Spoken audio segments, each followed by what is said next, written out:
படம் சூப்பராக இருக்கு ஐயா. ரொம்ப நல்லா இருக்கு. என்னென்னா நான் எதிர்பார்க்கவே இல்லை இந்த மாதிரி ஒரு கதை இருக்கும்னு சொல்லிட்டு. ஏதோ ஒரு 3ஆம் தடவை 4ஆம் தடவை படமாக இருக்கும், சும்மா என்டர்டைமாக போயிட்டு வரலான்னு தான் வந்தேன். ஆனால் வந்து நல்ல ஒரு கதை, ஒரு நாவல், ஒரு மர்ம நாவல் படித்த மாதிரி கதை நல்லா இருக்குது. எல்லாருமே சிறப்பாக நடிச்சிருந்தாங்க. என்னென்னா அடிதடி கலாட்டா பொழுதுபோக்கு வெறும் சும்மா காமா சும்மான்னு இல்லாமல் ஒரு ஒழுங்காக இருக்குது.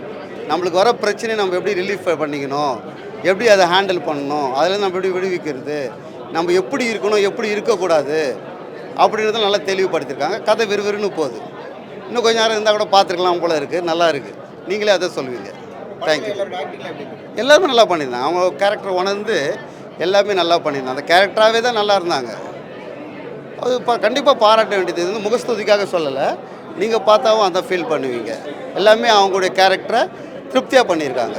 சந்தோஷம். ஆமாம், டிஃப்ரெண்ட் இருக்குது. எனக்கு மோஸ்ட்லி அந்த மாதிரி டெக்னிக்கல் விஷயம்லாம் சொல்ல தெரியாது. ஒரு கதை பார்க்குறோமா, பிடிச்சிருக்கா, ஓரளவுக்கு இயல்பாக இருக்கா, இயற்கையோட ஒற்றி இருக்கா, அனர்த்தமாக இல்லாமல் இருக்கா, அப்படி தான் சொல்ல வரோம். அந்த வகையில் நல்லாமல் இருக்குது.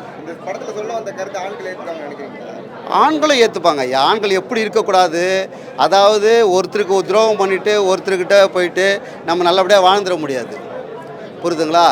அதனால் யாருக்கு நஷ்டம்? நமக்கு தான் நஷ்டம்.